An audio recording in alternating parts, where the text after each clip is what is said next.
I'm going to try holding my mic. It just looks so silly. I should probably get a mic that looks like a mic. Anyway, welcome back. Thanks for bearing with me as I figure out all of the equipment and logistics for this channel. I just want to get some thoughts out there because I just have so much to say and so much to share and so much I want to document even for myself and my future. So here I am again with some more interesting musings for you to think on. Hi, my name is Michaela and this is my YouTube channel where I talk about things, philosophical things, spiritual things, whatever's on my mind. And I'm practicing and you're part of the experiment. So thanks for being here. But I would love for you to subscribe. I feel like I don't have much to offer but my own just vulnerable, authentic thoughts of whatever's going through my mind. So if you want more of that, if you want to be kind of in the know and in the loop, you can turn on notifications, I think. You can like this video if you like this video. All of those things really help boost my morale and motivate me to continue making videos. So I would really appreciate it. And you can share it with your friends too if you want, if you think anything I have to say is interesting. I know it's hard to get people to listen to longer form content nowadays, but I think in some ways we're being rebellious by making this happen. So thanks for being here. Today I wanted to talk about routines, specifically morning routines, but I feel like this applies to all routines. And if you haven't noticed, my video didn't start with like a bunch of ASMR clips of me making coffee, although I really might make that video because I love ASMR clips of coffee. Like, it's the best.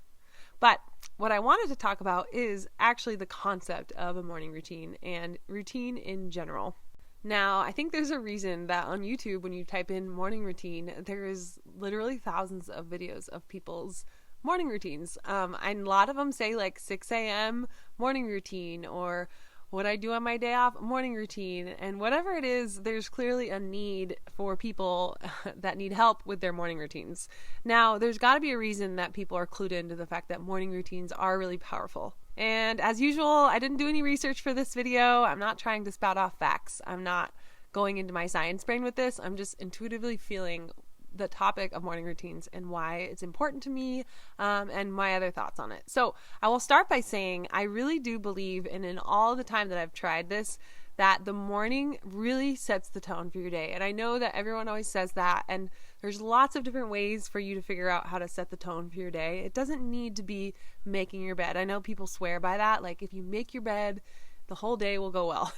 I've done that and sometimes the day doesn't go well. So it doesn't always work.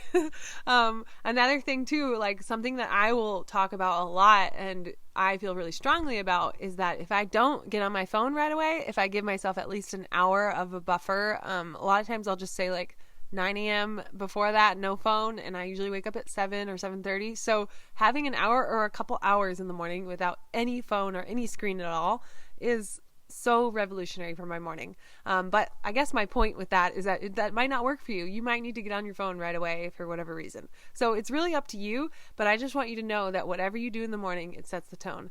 The other thing that feels really true to me is that if I start the morning right away with eating something really sweet, then I crave sweet things all day. If I start the morning right away eating something high protein, I crave protein all day. So again, this isn't scientific fact. I've just noticed this be true for myself. So you can kind of see if what works for you. Sometimes I want to start my day fasting. And in that case, I just feel less hungry all day. So there's these interesting things where I can kind of like get the ball rolling in the specific direction that I want, right first thing in the morning. So I'll start by saying I am not a morning person. Like, I am not a morning person. I really hate the mornings, actually. My body usually kind of hurts in the morning. I mean, this is kind of like one of my ongoing health problems is figuring out why am I not getting the best sleep ever? And why do I wake up feeling kind of poopy? So I'm still trying to puzzle that out, and I've kind of gotten to a good place with it. But I will say that because of the way I feel in the morning, I usually don't want to do anything too strenuous. So for example, waking up and going straight to the gym, that's probably not something I'm going to do. Maybe I strive for that. Maybe someday I will look back at this video and laugh. That's what I love doing. But for me, I feel like having space in the morning to kind of take the relaxation that I just experienced from sleep and bring it into the rest of my day by kind of doubling down on that and really cultivating it with awareness, with awakeness. So being awake but staying in that liminal space as long as I can is really important for me, and it gives me sort of a peaceful feeling to my day versus if I just like get up and go, if I jump out of bed and go to work, if I go drive somewhere, if I get on my phone right away, if I try to work out right away. I was even doing I'll finish that thought, which was that if I do those things, I will probably feel more anxious for the whole day. I was just going to talk a little bit about my 40 days of devotion. So morning routines are a really big topic for me, and I've done this thing that was originally inspired by Blue of Earth. I'll tag her stuff down below, but I saw her post a video about 40 days of devotion, and it's basically just 40 minutes every morning. You wake up earlier than normal and you spend a solid 40 minutes doing some kind of devotional practice. That could be yoga, that could be reading, that could be meditation, that could be chanting, dancing, singing, whatever. And so as long as it's 40 minutes, that you don't go on your phone. So again, it kind of fits with my no phone rule. You use the phone to create a time lapse, and then you post it to social media for accountability. So all of those things, I actually did 3 rounds now so far. In the last 2 years, I've done 3 rounds of 40 days of devotion. Whoa. So if you want to see more on that, definitely go check out my Instagram. I'll put a link down in the description. But I've posted every single video, and I sometimes have missed a few days. This last round that I did last month, I did not miss a day. I did every single day, 40 minutes. I set my timer, I did a time lapse, and then I posted it to social media.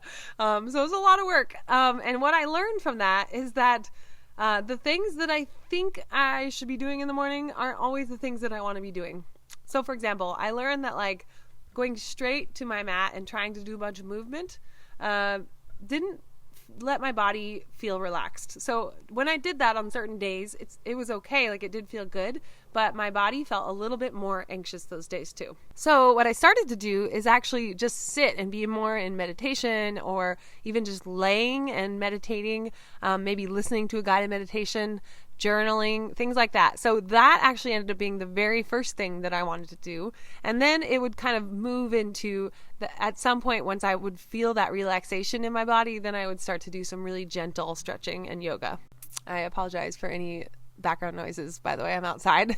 Feels good to be outside, so I just want to be outside. But there's, I think, a lawnmower next door, so sorry about that. So far my current morning routine, as I was saying, starts with something very relaxing. So usually sitting, breathing, doing some deep belly breathing, and then journaling. And then once I feel a little bit better and more relaxed after the jarring experience of waking up, then I will do a little bit of stretching, and I have certain stretches that my body really loves that I already know. At that point, these days, I've been feeling sort of hungry in the morning, so I usually make breakfast and coffee and sit with that too and spend some time.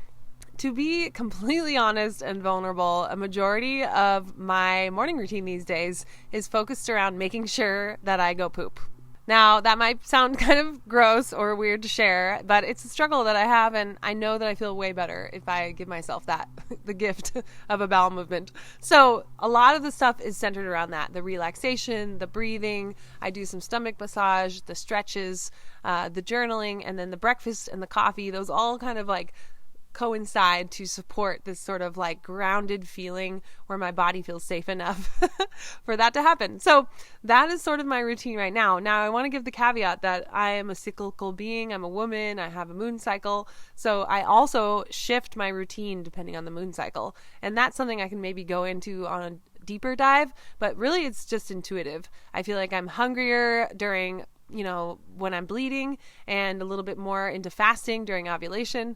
So there's different levels of stress hormone that my body can handle throughout that experience. And so I definitely trying to be a little bit more careful and cozy leading up to my bleed and during my bleed, and then after my bleed and during ovulation, I can kind of push it a little bit more and add a little bit more activation. So that sort of sums up my morning routine these days, but I just want to kind of step us all back and look at the concept of morning routines, because morning routines, there's so much pressure to have one, and they can become their own toxic thing. If we put too much pressure on ourselves to have the perfect morning routine, and then we have a day where we slept in, we beat ourselves up over it, then it just actually defeats the whole purpose. So remember that all routines and all rules in general are meant to be broken, and allow yourself that little rebellious part of you that wants to just throw the routine out every once in a while or change it up. I feel like having the same routine every day for weeks on end actually makes me want to die. Like, I feel like my soul or my spirit is like really longs for new experiences, and having the same thing happen every day, I literally feel like time is flying by. So it just doesn't feel good to me to do the same routine every day. So I definitely encourage you, if it feels monotonous or challenging, that it's time to change it up. So change up your morning routine, watch all the YouTube videos you want, but just know that however perfect someone's morning routine looks, it doesn't mean it's the right morning routine for you. So let me know in the comments if any of that resonated, or if you have any other thoughts about morning routines. Help us out, because I think it's a puzzle that we all struggle with. Thanks for listening.